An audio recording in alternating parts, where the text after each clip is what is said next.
Estamos de volta com o programa Você Pode Ser Feliz aqui pela Rede Século XXI, conversando com o Gabriel e com a Maria Eunice sobre superação.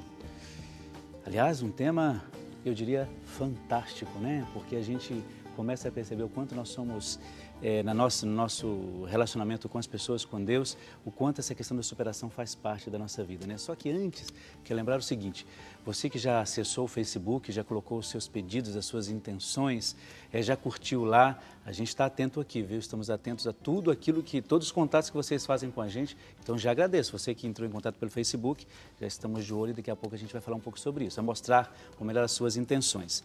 Eu terminei o bloco falando que eu gostaria, Gabriel, pelo seguinte, a Maria Eunice, por um lado, né, como ela já apresentou parte dessa história, você, aos 5 meses, percebeu, né, sua mãe, logicamente, percebeu que você tinha alguma coisa errada, teve febre e tal.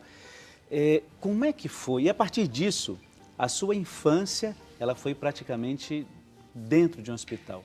Como é que foi isso depois, quando você começou a ter consciência dessas coisas, conviver com isso, vendo que os seus colegas iam para o lugar, você não podia, que tinha coisa. Como é que foi isso? Foi estranho. Estranho, muito estranho. Foi estranho, porque eu via todo mundo indo jogar bola e não dava pra mim ir porque eu tinha que ir pra fisioterapia. Eu via todo mundo fazendo coisas naturais e algumas coisas dessas eu não podia. Mas eu nunca me prendi muito a isso, não. Uhum. Eu sempre me considerei muito normal, assim. Eu nunca me vi como eu sou um monstro. Não. Eu sempre...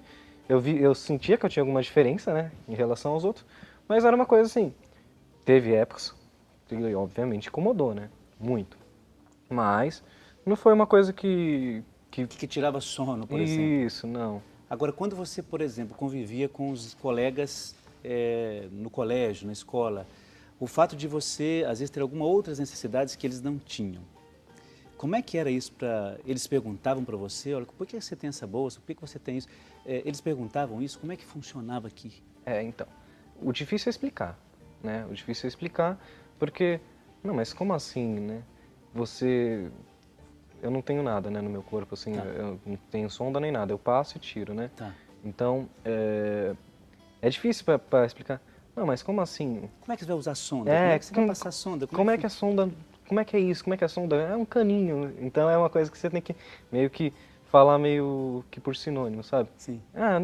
Compara. Como é que é uma sonda? É um cano, cara. Coloca um cano na sua barriga que tá tudo certo, entendeu? Então é basicamente isso. Mas teve coisas assim, principalmente assim, mais na minha parte de brincar assim mesmo, né? De jogar bola. Uma das maiores frustrações assim foi quando eu descobri que eu não ia ser jogador, né? Então, você queria ser jogador? Um dos seus sonhos era esse? Eu queria ser jogador do Corinthians, né? Sério? Corintiano? Aí, quando eu percebi que, né, obviamente que não ia dar, não só por causa do problema, mas porque eu não jogo nada, falei, nossa, minha vida acabou, entendeu? Mas, sério? Então esse foi o pensamento assim, porque... Mas quando criança, né? Quando criança, porque você tinha esse sonho de ser jogador de Sim, futebol. sim. Você acha Então, que você seria um bom jogador? Não. Não? E queria ser jogador, mas Queria. acho que seria um bom jogador.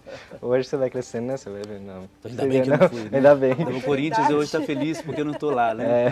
Prefiro ficar na arquibancada. Sim, mas aí então, isso causou um certo constrangimento, digamos, para o seu futuro. Sim. E conforme eu fui crescendo, né? Eu sou jovem, eu faço todas as coisas normais que um jovem faz. Eu vou a estádio, eu vou a show, eu vou na balada, eu vou no barzinho. Isso. Só que as cirurgias muitas vezes me privaram disso, né? Então foi uma coisa difícil. Eu ver meus amigos saindo para ir para um barzinho, para ir para um show. Pô, inúmeros shows eu perdi. Inúmeras coisas. E você se vê assim, sozinho, né? Sozinho, sempre com a minha mãe do lado, sempre com o meu pai do lado.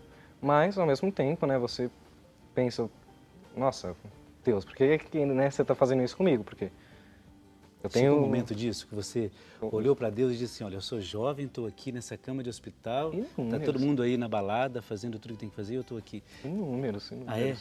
Inúmeros. Enquanto jovem. Eu cheguei para minha mãe e falei, por que você reza? Não tem sentido, você não está vendo a minha situação?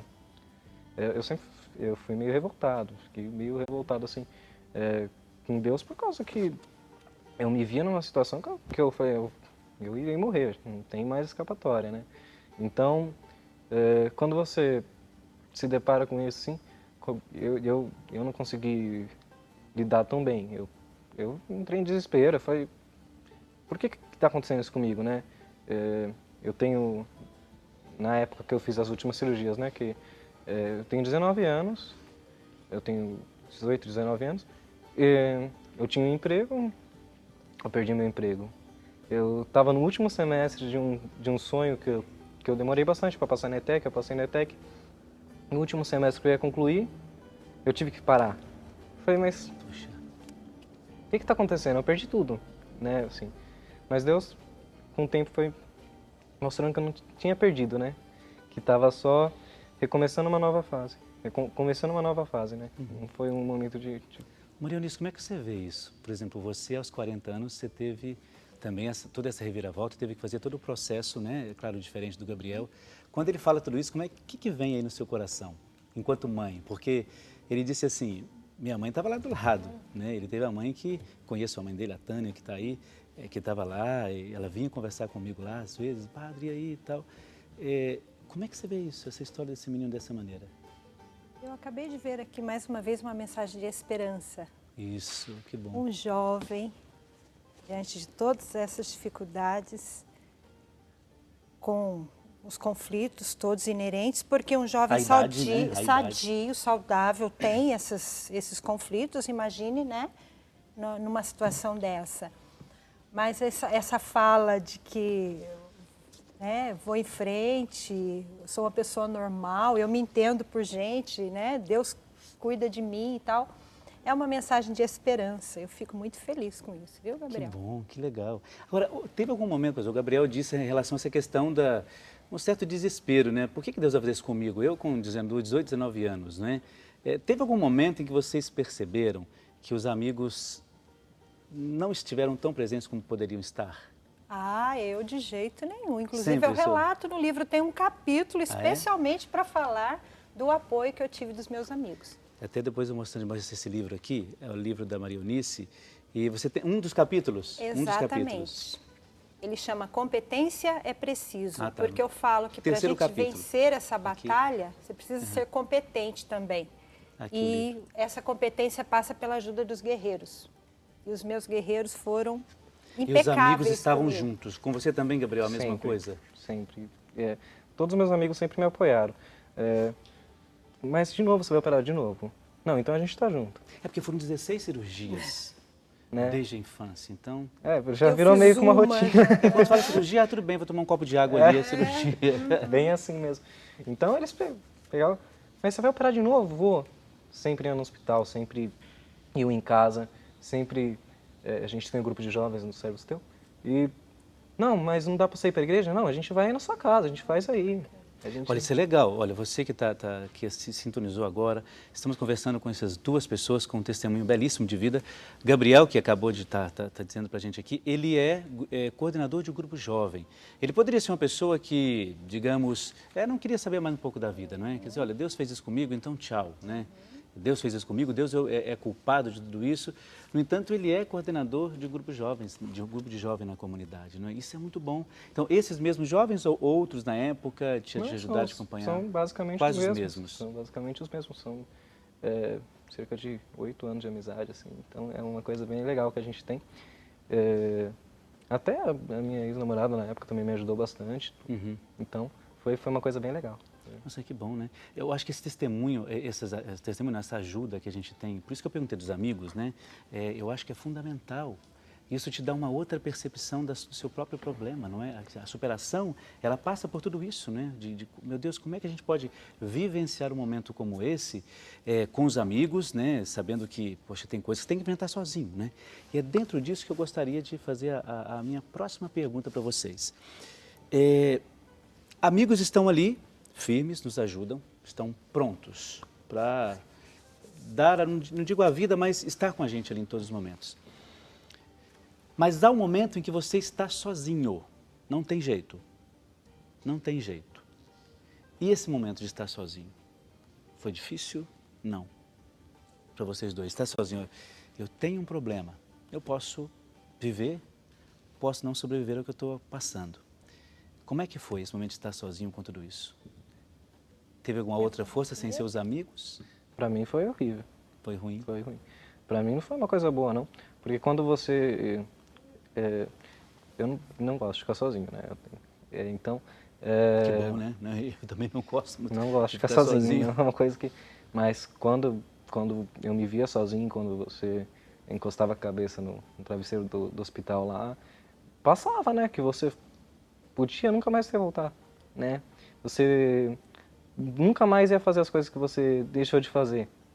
Então, essa coisa assim, muito de você viver o hoje, né? De você viver o PHN, né? O por hoje não. Viver o hoje, né? Eu prezo muito, né? Porque o amanhã a gente não sabe, né? Então, não tem certeza do que vem, né? Exatamente. Então, eu tinha muito isso, né? Nossa, eu tenho que viver o meu dia intensamente hoje, porque amanhã, entendeu? Para eu não ter arrependimentos. E você, Maria Eunice, de estar sozinha? Porque eu percebi que desde o início você, até para a questão já tinha, quando aconteceu isso, você não era infância, né? É uma outra percepção da vida que você tinha, né? Como é que foi mesmo assim? Estar sozinho, se deparar com você. Até quando o Gabriel falava, quando ele falou assim, quando eu botei a cabeça no travesseiro do meu quarto, ele falou, do hospital, né? Então já muda completamente a configuração da coisa, né? No seu caso. Eu, Maria Eunice, me vi numa encruzilhada, não sei se eu posso dizer esse termo, mas assim, ou eu mudo ou eu mudo. Não tem outra opção. Nossa, mas é um choque, na verdade. E eu uso essa analogia, como eu falei para o senhor aquela hora, do soro antiofídico. Ah, é mesmo. Ela comentou isso. Que bom. Isso, meu pode. Porque é o significado dessa reviravolta dentro de mim. Eu só fui arrumar a minha casa interior por conta de tudo isso que me ocorreu. Então eu falo isso com toda certeza. A Maria Eunice de antes não é a mesma de agora. Eu fiz uma viagem muito profunda para dentro de mim, um trabalho muito intenso, com ajuda psicoterapêutica, porque sozinho a gente tem hora que não consegue. Muito bom. Tem alguns nós que a gente não consegue desatar sozinho, a ajuda psicoterapêutica é muito necessária. Então eu me propus a fazer essa viagem, não foi fácil, tinha horas que eu tinha vontade de desistir, pare o mundo que eu quero descer. É agora ou nunca. Exatamente, além de todo o processo de quimioterapia, eu perdi meu pai durante o processo de quimioterapia, meu pai faleceu, depois radioterapia, cirurgia, radioterapia, alteração da libido, é todo um processo, mas eu tinha certeza que eu não ia me prostrar só diante do meu Senhor. Então é um sozinho, não sozinho. Nossa, mas é interessante essa perspectiva que você dá da questão.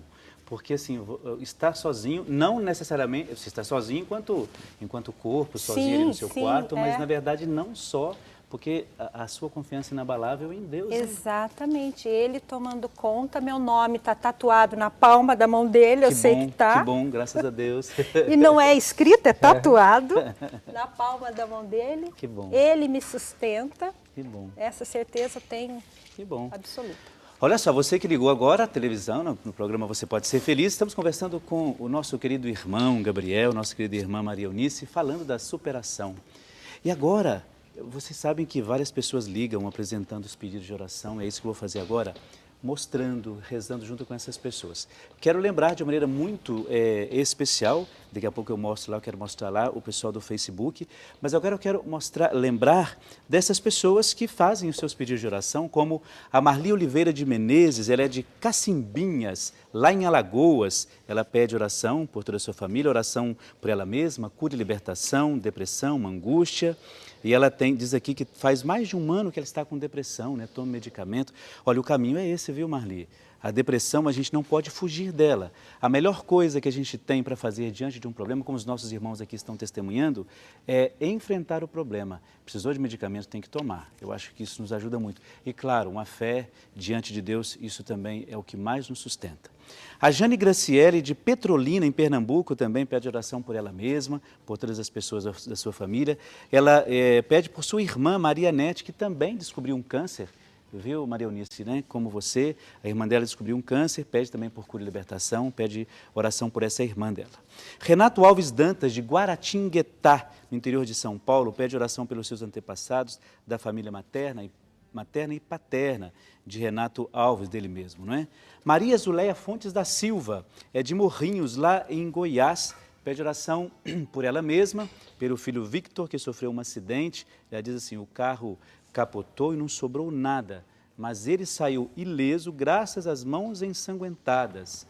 Então ela pede oração e proteção a São Miguel Arcanjo sobre toda a sua família. Olha, Maria Zuleia, a gente está rezando sim pelo seu filho Victor, viu? Vamos colocar a intenção dele aqui. Agora eu gostaria de mostrar o pessoal do Facebook, pode ser? Nós temos várias pessoas que já apresentaram os seus pedidos, tem aí, as pessoas que fizeram as suas curtidas no Facebook. E alguns ali, vou ler daqui, a Nayara Suete, Yara Silva, é isso mesmo, né? Isso, daqui a pouco mostra, tem ali o Padre Air Sorridente. Então, vários pedidos aqui, daqui a pouco até para voltar nesses pedidos, mas tem, ó, Mel Lima, Sueli Crispim, Maria do Rosário Dantas, Yara Silva, Nayara Suete, Antônio Erivandro. Que bom! Continuem fazendo colocando seus pedidos de oração, apresentem aí os seus pedidos de oração, porque daqui a pouco a gente vai continuar lendo e apresentando esses pedidos a Deus. E vamos rezar juntos, com toda a certeza do mundo. Muito bem, nós vamos para um breve intervalo, um intervalo brevíssimo mesmo. Daqui a pouco a gente já volta conversando com esses nossos dois irmãos, agraciados por Deus, sustentados na sua fé. Daqui a pouco a gente já volta, é um instante só.